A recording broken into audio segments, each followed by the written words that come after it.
បាទសួស្តីបងប្អូនទាំងអស់គ្នាបាទជួបគ្នាសាជាថ្មីវីដេអូមួយនេះគឺខ្ញុំនៅតែបន្តចែកម្លែកនៅចំណេះដឹងជាបន្តទៀតទាក់ទងទៅនឹងកម្មវិធី CapCut កាលពីវីដេអូមុនខ្ញុំបានបង្ហាញបងប្អូនទាំងអស់គ្នាពីរបៀបទាញយកនៅបទភ្លេងចេញពីកម្មវិធី CapCut នៅក្នុងកម្មវិធី CapCut តែម្ដងបាទអញ្ចឹងក្នុងវីដេអូមួយនេះគឺខ្ញុំនឹងបង្ហាញបងប្អូនទាំងអស់គ្នាពីចំណុចទី1គឺទាក់ទងទៅនឹងការពិនិត្យមើលបទភ្លេងដែលយើងទាញចេញពីកម្មវិធី CapCut ហ្នឹងតើវាជាប់ copyright សម្រាប់យើងយកទៅ upload ទៅផុសនៅក្នុង TikTok ឬអត់បាទហើយចំណុចទី2គឺរបៀបដាក់ sound effect ទៅលើវីដេអូរបស់យើងរបៀបដាក់ effect ដូចជាសំឡេងសើចសំឡេងតាក់ដៃសំឡេងហូបាទអញ្ចឹងអាហ្នឹងគឺយើងទៅយកពីកន្លែងណាបាទអញ្ចឹងតាមដានទស្សនាវីដេអូទាំងអស់គ្នាបាទ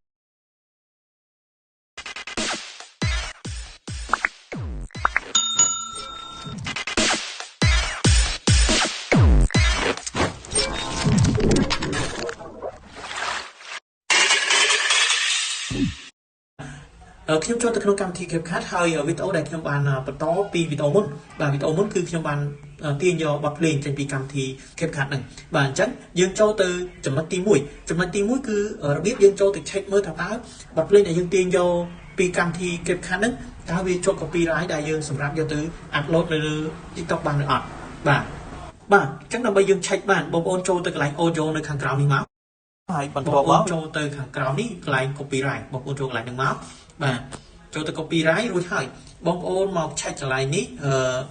copyright check នេះបាទបងប្អូន recheck មកបាទនេះដោយសារខ្ញុំ check ម្ដងហើយយើងចុច recheck មកបាទតើវាជាប់ copyright អត់ណាបាទអញ្ចឹងវាបង្ហាញព័ត៌មាននៅ load ដូចមិញណាបាទឥឡូវខ្ញុំចុចម្ដងទៀតដើម្បីឲ្យវា load ព័ត៌មានខ្ញុំប្រាប់បងប្អូនទាំងគ្នាតែម្ដងនេះបាទយើងចុចហ្នឹងមកនេះឃើញវា load បាទអញ្ចឹងយើងមក check កន្លែងហ្នឹងក៏បានដែរយើងមើលកន្លែងវានេះវានៅបង្ហាញក្រោមនេះ you can export without issue បាទមានន័យថាយើងអាច export វាដោយមិនមានបញ្ហាអីទេណាអាហ្នឹងគឺ check copyright របស់យើងហើយមួយទៀតបងប្អូនមើលខាងក្រោមនេះគឺ check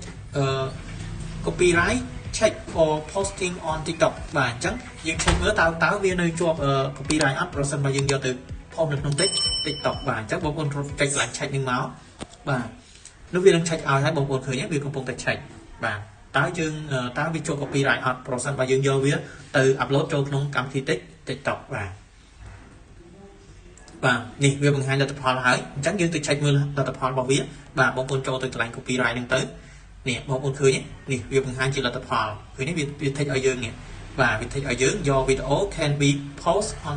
TikTok បាទអញ្ចឹងវាអត់មានជាប់ copyright ទេប្រសិនបើយើងយកទៅផុសនៅក្នុង TikTok បាទអានេះគឺចំណុចទី1ដែលខ្ញុំចង់ចែកម្លែកទៅដល់បងប្អូនមកនេះបាទចូលដល់ចំណុចទី2ចំណុចទី2គឺតាក់ទងទៅនឹងការដាក់ sound effect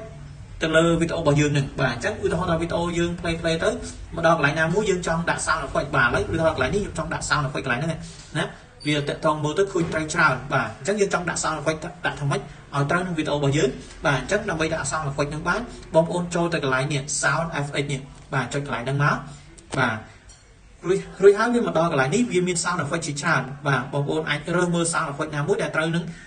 វីដេអូរបស់បងប្អូនដែលបងប្អូនចង់ដាក់បាទអញ្ចឹងយើង select មើលទៅតាមវីដេអូ sound effect ណាមួយ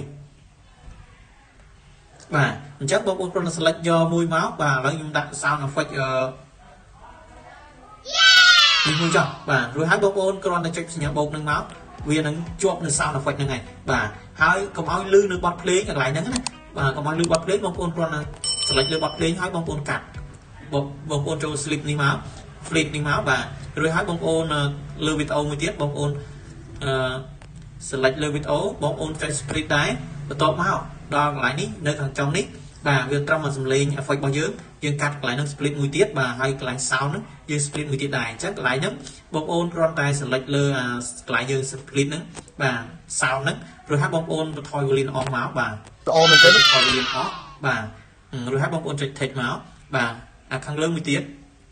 កន្លែងវីដេអូមួយទៀតបងប្អូន select ពេញ select ដែររួចហើយបងប្អូនចុច volume មើលរក volume វាបាទនេះ volume បាទបងប្អូន select យក volume នេះមក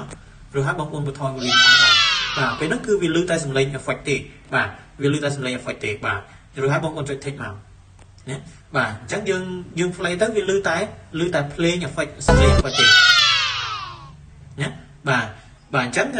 វីដេអូថ្ងៃនេះគឺមានតែប៉ុណ្ណឹងសម្រាប់ចែកលេខទៅដល់បងប្អូនអរគ្នាសង្ឃឹមថាបងប្អូនអរគ្នានឹងតាមទាន់ហើយនឹងទទួលបាននៅចំណេះដឹងពីវីដេអូមួយនេះបាទជាចុងក្រោយបងប្អូនអរគ្នាពេញចិត្តនៅវីដេអូមួយនេះសូមជួយចុច like ជួយ follow page ក៏ដូចជាជួយចុច subscribe លើ channel YouTube ដើម្បីទទួលបាននៅវីដេអូថ្មីៗជាបន្តទៀតបាទតើតើនឹងចំណេះដឹងលើកម្មវិធី CapCut បាទជួបគ្នានៅវីដេអូក្រោយបាយបាយ